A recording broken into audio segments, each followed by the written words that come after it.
Doctor, yung kung ikaw lang mag-isa, no? Kung may kasama ka, aawating ka, no? Pwedeng ganun. Correct. Pero kung ikaw lang mag-isa, dapat talaga meron ka ng sariling May self-control. seremonya ka na, no? Oo. Correct. Opo. Yes. May program, may personal program. Okay, sige. Sabi ho ninyo, this is more on the emotions, no? Emotional. Opo. May gamot ba dyan, Doc? May gamot ba? The answer is yes. Okay.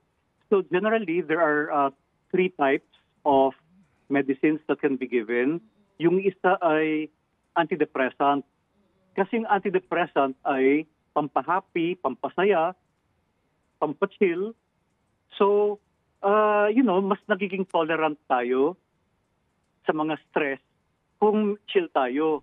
So, doon tumutulong yung antidepressant medicine.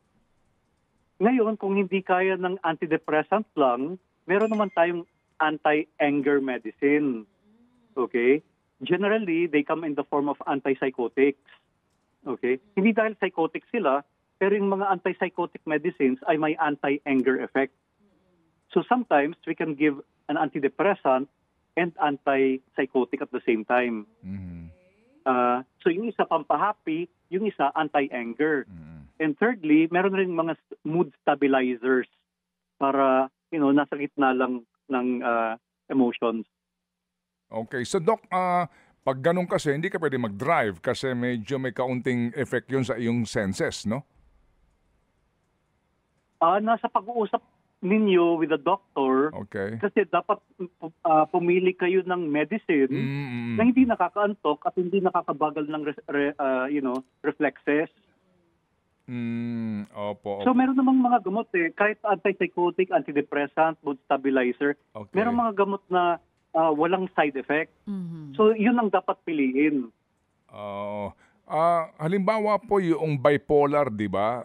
Yung nga po, no? Meron, yung po yung usually may prescription din na binibigay sa kanila. Yung, di ba, Doc, para ma-maintain lang yung kanyang pagiging medyo chillax lang or medyo passive, no? Correct.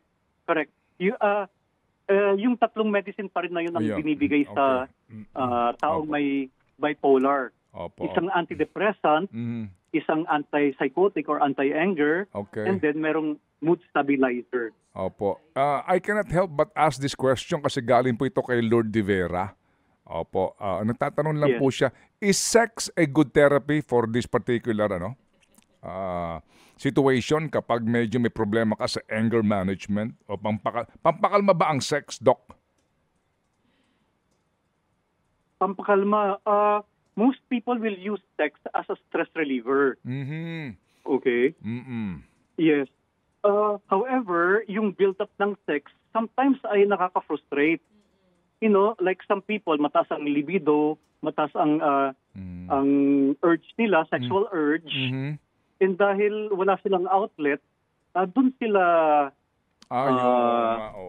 nagiging irritable. Ayun, oo. Diba? Oo nga. Yes, and one more thing. Of course, it's a stress reliever, anti-anger din siya, pero how long will it last? So the effect of sex, the good effect of sex, might only last for around 5 or 10 minutes. Diba? Yes. So, depende sa tao yun how sex affects the person. Opo. Sana po napakinggan ng maayos ni Lord De Vera, no? Itong sagot yung ni tanong, Doktor kasi talagang pumunta pa si Lord Pumasok pa po dito para sabihin na yan. kung maaari daw maitanong natin ito. Kasi baka din maging sanhi noong pong depression or anger yung gusto mo ng sex ay kapag bigyan. Ay, oo. Yes, correct. Okay. Correct. Yes.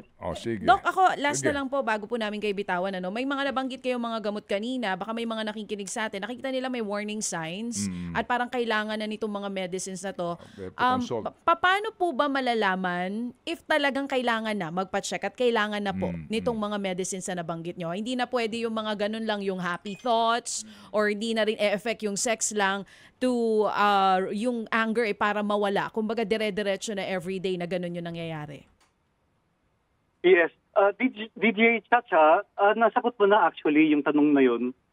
Kung hindi na nag-work yung happy thought, kung hindi na nagwo-work yung sex, kung hindi na nagwo-work yung distractions, or kahit counseling, or kahit may kasama, then it's already time to go to a psychiatrist para magpagamot na.